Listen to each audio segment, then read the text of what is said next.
What's up guys, it's me Jeremy.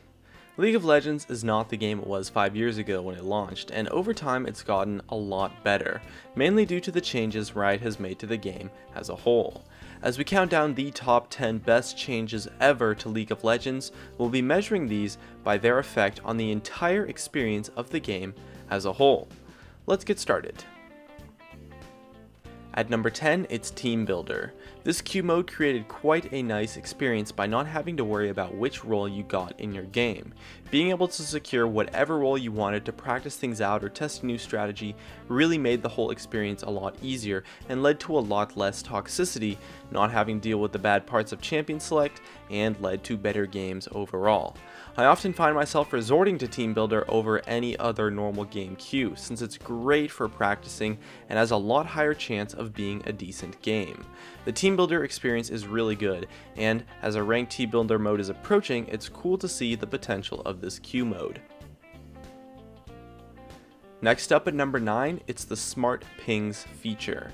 This feature really skyrocketed the communication in League. I mean, just think, how often do you use the Smart Ping in a game? Easily dozens of times or more, and since communication in League is so incredibly important, the Smart Ping feature really has done a lot in terms of helping teamwork and making communicating a lot easier. And so it's made working with your team a little bit easier, and it's a really nice thing to have.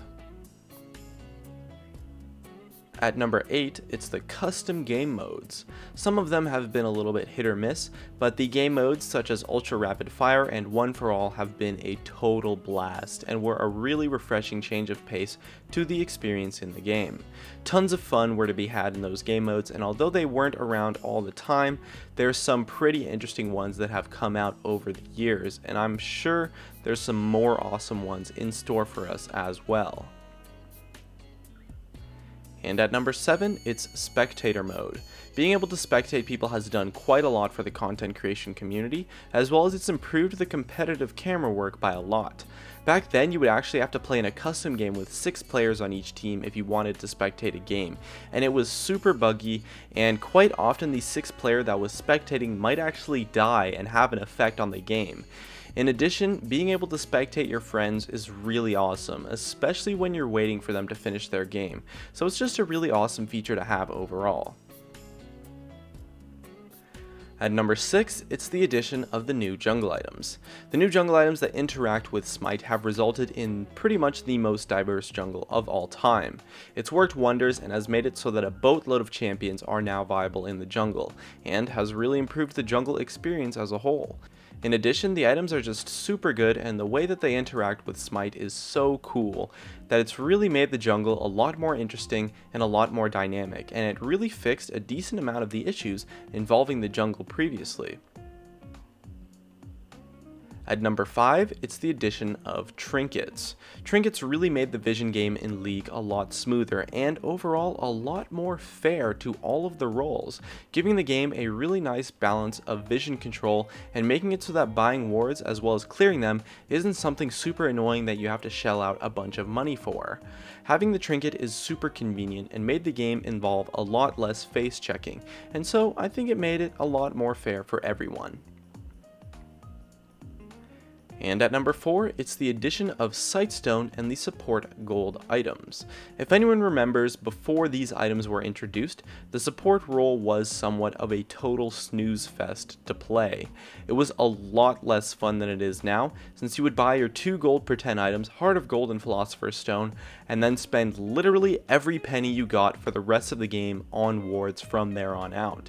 And so it really hurt the support playstyle and made a lot of champions really weak, since you would never be able to get any items at all during the game unless you totally crushed your lane. Sightstone and the new support gold items allowed supports to play an initiation based playstyle and just play a lot more aggressive overall, and so it improved the role dramatically by giving them a source of income to allow them to actually build some items, and so it made the role a lot more fun to play and the support experience as a whole a lot better. And at number 3, it's the new Summoner's Rift map. Looking back on the old map, it's crazy how much better the new map actually is, and in my opinion, it really improves the gameplay experience. The old map was ugly as heck, and with the new map everything is just a lot smoother, a lot nicer to look at, and it just feels a whole lot better. Not to mention how the new map has improved content creation quite a bit, as well as the changes to things like the bushes and walls that came with the new map that overall improved the gameplay experience reasonably well. At number 2, it's a change that hasn't really gotten too much attention, but it's the opening of the Riot Games API. Now, for those of you who don't know what the Riot API is, it's essentially all of the stats and data involved with League, and a while back, they made all of that information public, and it's what makes fan sites like LOLKing, OP.gg, Champion.gg, and a boatload of other websites possible. Before the API was released, almost all of these sites either didn't exist and were impossible to make, or were extremely inaccurate and fairly poor creations. It really has allowed the community to flourish as a whole, and those sites add a lot to the League experience and really improve the high-level analysis of League as a whole. And at number 1, it's the addition of the Howling Abyss ARAM queue mode. Back in my day, we had to play ARAM on Summoner's Rift in a custom game. It sucked and was essentially irrelevant. The ARAM queue mode, however, is a total blast and is such a fun time to play in, and is the premier casual game mode for League. Being able to actually queue into the mode made the whole experience loads better and stopped a lot of the dodgers and trolls that really ruined the game if they got a bad champion. The new map made the ARAM game mode tons of fun as well, and really gave us an awesome alternative to Summoner's Rift, and finally gave us a nice, relaxing, and safe way to play League without really having to worry about ragers or worrying about playing super well.